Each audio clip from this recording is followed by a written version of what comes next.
The automobile industry is a very competitive environment due to the presence of long-lasting legacies, brand recognitions, and multinational corporations. So in order to break into such a competitive market, a fledgling company would either need immense supporting capital to build that brand recognition and that development, or would need an idea so cutting edge that it's something that the other companies just simply aren't offering. Outside world events and how good the market is can obviously help too. So let's go back to 1973.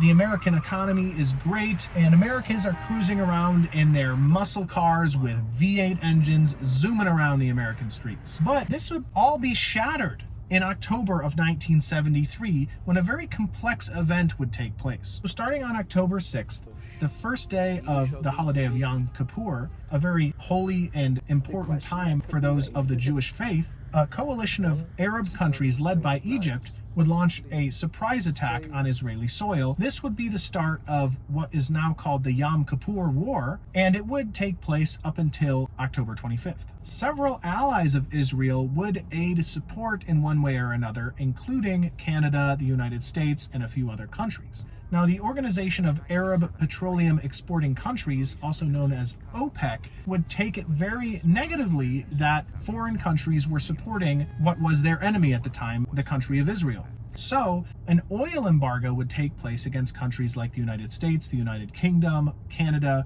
even places like Rhodesia, Portugal, and South Africa. This would kick off what is now known as the oil crisis of 1973. And although the Yom Kippur War ended on October 25th, the embargo would continue until March of the following year, 1974. There already were oil lines and oil shortages taking place as far back as the summer of 1972, so this oil embargo made it even more difficult for the United States to obtain oil.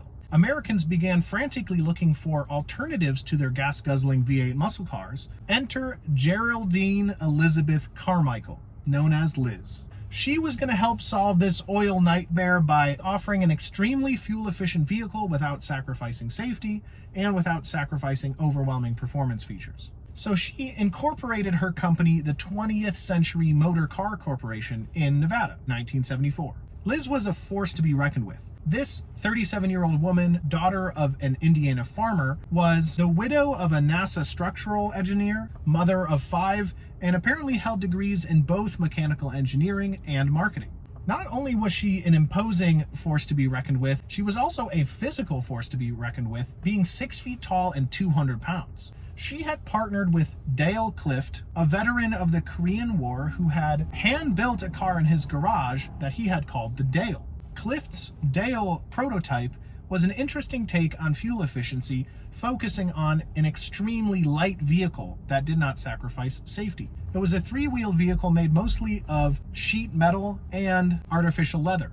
Partnering with Clift, Carmichael combined her technology with Clift's design. What technology was that, you ask? Well, it was a NASA-grade structural resin designed for rockets called Rigidex. And Rigidex, Carmichael described as ounce for ounce the strongest material known. And this could be traced back to her deceased husband, the NASA structural engineer. The Dale, to save weight, used a 2-cylinder BMW motorcycle engine that was actually mounted vertically.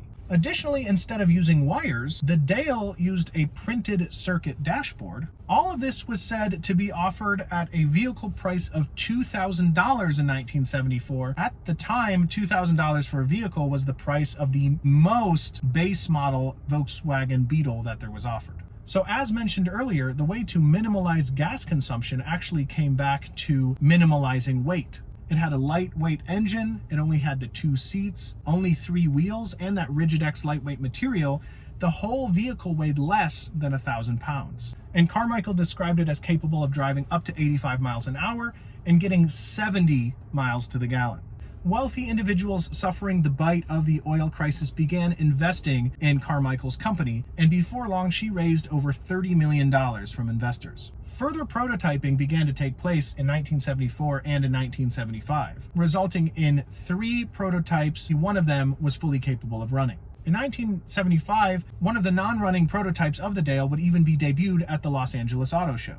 So Liz expected incredible demand for this technology that she had commandeered. She sought out to meet that demand by renting an airplane assembly plant in Burbank, California. It had over 150,000 square feet. She said that she had over 100 employees on the payroll and would be pushing hard for EPA and crash test certifications so that the vehicle could enter production in mid-1975.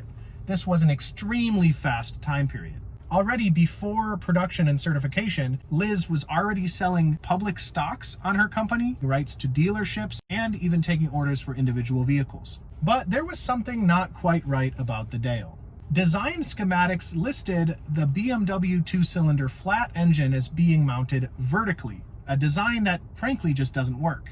Second of all, the 20th Century Motor Car Corporation didn't have the rights or licenses to sell individual vehicles, stocks, or dealership rights. The next perplexing thing was the name of the company that Carmichael chose, the 20th Century Motor Car Corporation. This was a reference to a very controversial novel called Atlas Shrugged by the author Ayn Rand. It is known for being an extended allegory for libertarianism succeeding and things like communism failing. The 20th Century Motor Corporation appeared in the novel as a failed car company due to the fact that the heirs taking control of the company after the original owner passed away decided to collectivize the company, modeling it after the communist idea of from each according to his ability to each according to his need. So it's a very interesting choice to name your company after a failed company that had been collectivized in a communist way. A big complication would also hit the company in 1975 in the form of one of its employees being murdered.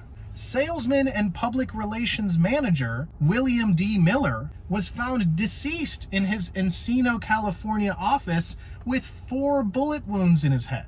The prime suspect was fellow 20th Century Motor Car Corporation employee Jack Oliver, and it was later discovered that these two individuals had shared time together in San Quentin prison. This caused Southern California news crews and police officers to really begin digging into the company. Carmichael, not liking the situation, actually picked up and moved the company to a Dallas suburb. She renamed the Dale to the Revette, said she was going to offer a station wagon version of the vehicle called the Vanagon, and even landed the Revette on a 1975 episode of The Price is Right. But California authorities were not far behind Carmichael. Besides having the California Supreme Court issue an injunction to stop the sale of stocks, dealership rights, and individual vehicles, they also set a warrant out for Elizabeth Carmichael's arrest. So the police went straight to Geraldine Elizabeth Carmichael's home, finding out that she had just skipped town. In doing a search of the home, they found, quote, a device used by female impersonators to disguise their sex, end quote. It turns out Geraldine Elizabeth Carmichael was really Jerry Dean Michael, a man formerly convicted of counterfeiting charges. But he had jumped bail in 1961, so he never had to pay for his crimes.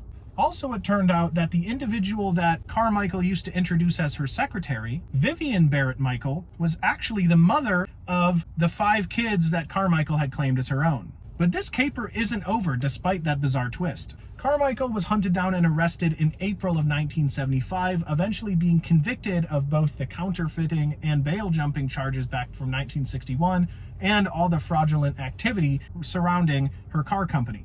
She was sentenced to pay $30,000 in restitution and sentenced to 10 to 20 years in prison. They also set her bail at $50,000.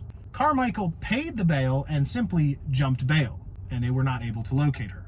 You'd figure that they would have known that, seeing that she jumped bail back in 1961, but I digress. Years passed with no subsequent arrest. But in 1989, 14 years later, NBC's show Unsolved Mysteries would feature the tale of the 20th Century Motor Car Corporation.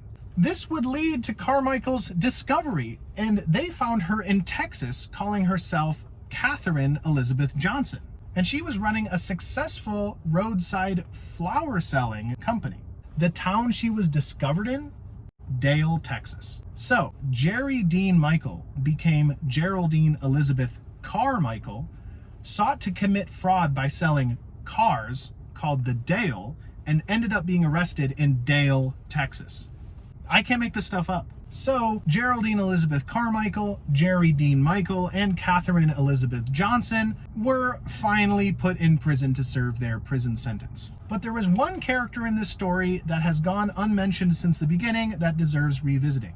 What happened to Dale Clift, the designer of the Dale? Well, he passionately believed in the vehicle that he had put together. He was promised $3 million in royalties once the Dale entered production. He was only ever paid $1,001 and given a $2,000 check, which bounced. It was shown that he never knew about the intentional fraud. He never really displayed any ill effects from having been involved in the situation, although would try to make it very clear that he didn't know about the intentional fraud. The 3 surviving Dale prototypes, 2 of which are in private collections, and 1 of which is in the Peterson Automobile Museum in Los Angeles, none of which are the original Dale that Dale Clift designed, so we don't actually know what happened to the original. As for Carmichael herself, she was released after serving her 10-year prison sentence and returned to Texas. As far as anyone knows, she is still running a successful flower-selling business in Austin. So this brings us to the end of the caper of one of the biggest instances of automobile fraud in history. The incredibly layered tale of deception, confusion, and just one of the weirdest looking automobiles ever. So I want to thank you guys so much for watching. I hope you enjoyed this strange journey. My name is Mitchell. I'm here at Fred Haas Toyota Country, and I'll see you in the next video. Thanks a lot.